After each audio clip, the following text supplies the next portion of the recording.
I'm Macy Eglund. Final farewells today to the Shirley teen who died after being hit by a police vehicle. There's a funeral in Center Moriches today for 13-year-old Anthony Stinson. He was taken off life support last week. The boy was on his bike when he was hit by a police officer who was responding to a call on William Floyd Parkway in Shirley. The state attorney general is looking into the crash. A pair of Riverhead students are facing disciplinary action after directing racial slurs at children. It happened at a varsity football game in Riverhead earlier this month. Police are now investigating the incident. School administrators are meeting with the town's anti-bias task force today.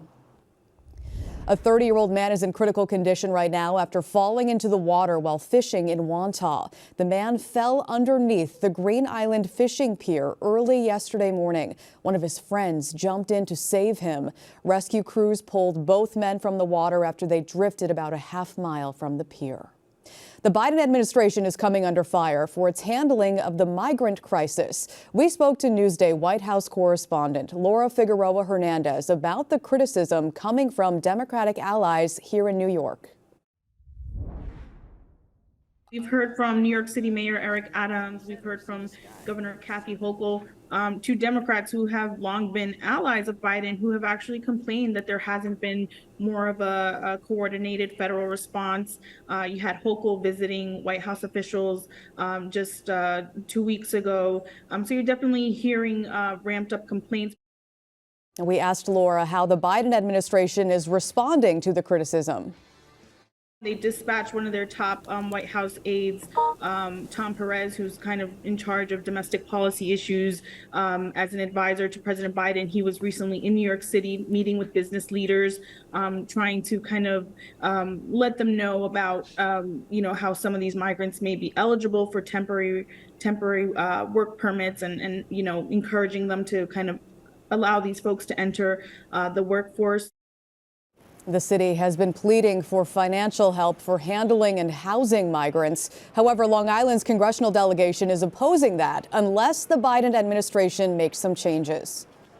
Congressman Andrew Garbarino, who is the senior member of the Long Island delegation, essentially said that unless the Biden administration kind of bolsters more of its border security efforts, unless New York City kind of deals with some of its sanctuary policies, that he would be in favor of just sending money to New York City.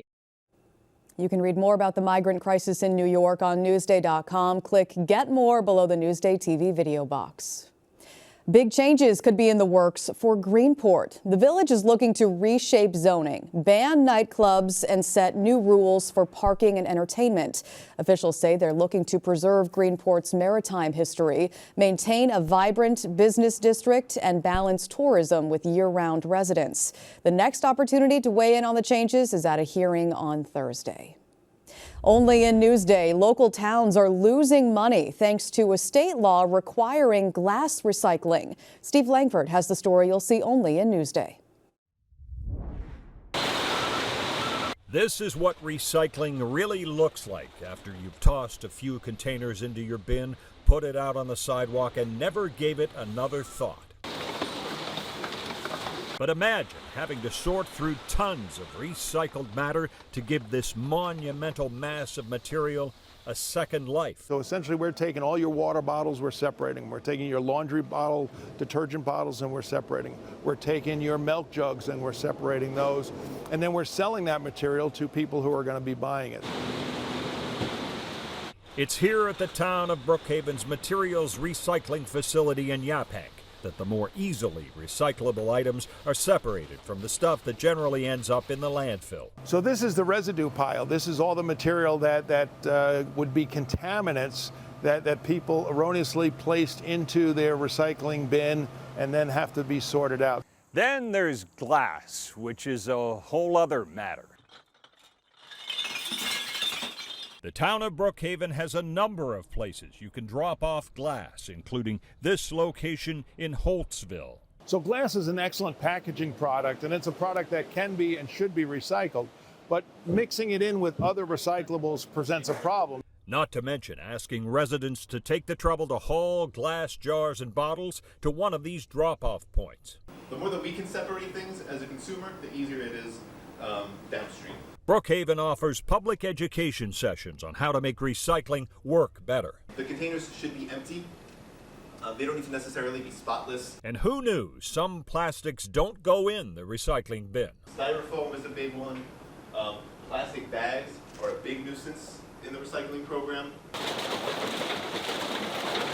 A long way from the days of just throwing everything in the trash.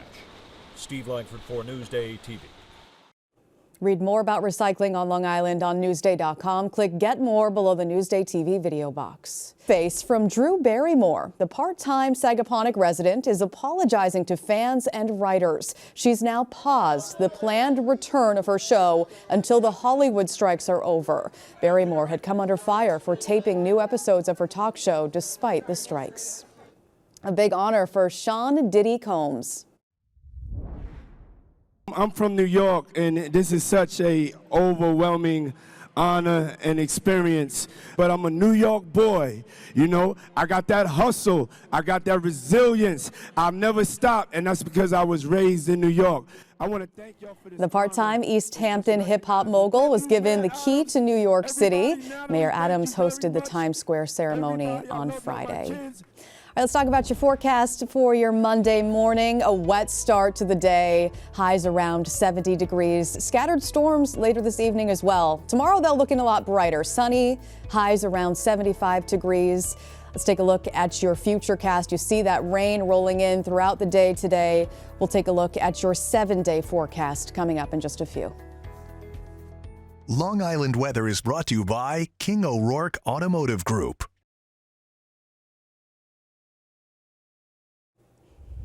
Salsa under the stars at Lindenhurst's Beach Bar. It's a story you'll see only in Newsday.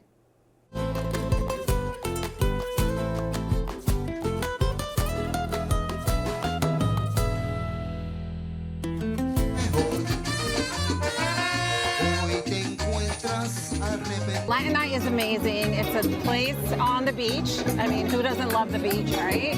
You come here, it is so easygoing. The atmosphere is accepting, warm. Everyone just welcomes everyone.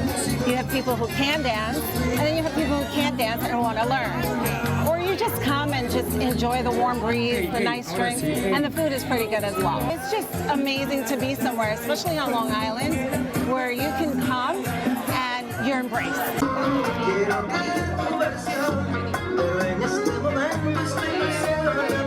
Latin to me is overall the culture. It's everything food or dance or talking is all related to rhythm.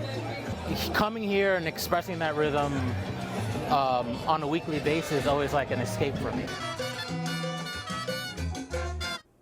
Looks like fun, and if you'd like to give it a try, Latin Night continues through the first week of October, weather permitting. You can read more about it on Newsday.com. Click Get More below the Newsday TV video box.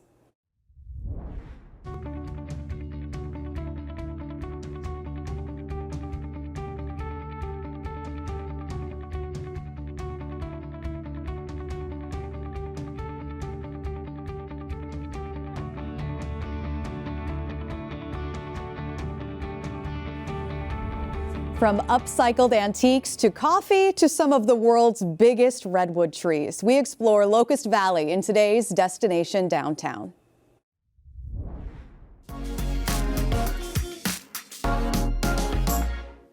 Locust Valley on Long Island's North Shore has a small downtown packed with fun shops. You'll find unique boutiques like Royal Native, which turns vintage textiles into one-of-a-kind clothing.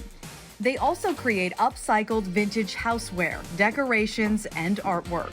But here you'll also find nature's work of art at Bailey Arboretum. It's a great place to come and spend an afternoon with your family, with your pet, with your dogs.